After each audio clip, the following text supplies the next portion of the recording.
Welcome back for another Walk and Talk, and today I'm going to walk through last time's leadership dilemma again.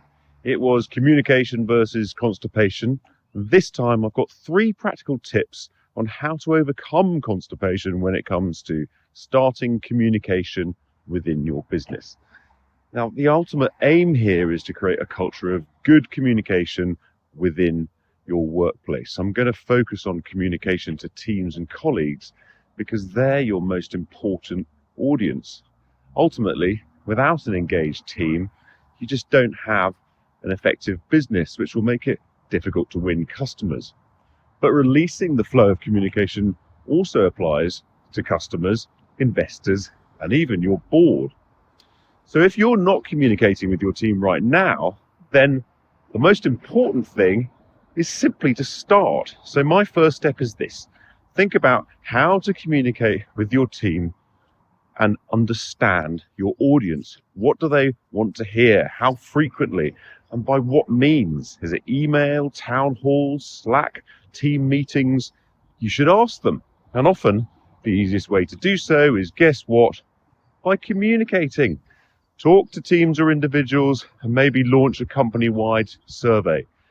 What you hear will provide the starting points for your communication flow, which you can adapt as you go along. My second tip is really important, and I've seen businesses struggle with this on many occasions. Don't get hung up about anonymity to start with.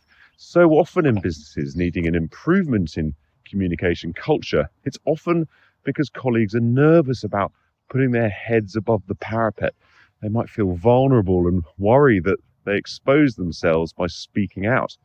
You can see that why this could be a critical blocker. So while making the first move yourself is one step to releasing the flow, the other is to allow people to contribute anonymously, certainly to start with. As you build trust and confidence among your team by welcoming and championing any contributors and engagement, the veil of anonymity will fall away. And here's my third and final tip. Listen, adapt, and iterate.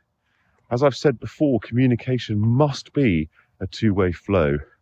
And as you've no doubt heard before, good listening is more important than good speaking.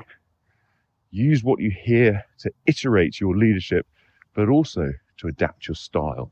So if you're not getting the engagement you're looking for, ask yourself why. It could be that your messages just aren't being heard, in which case you need to know how to reach your target.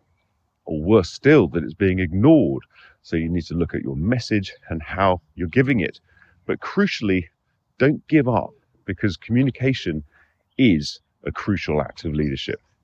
That's it from me for now.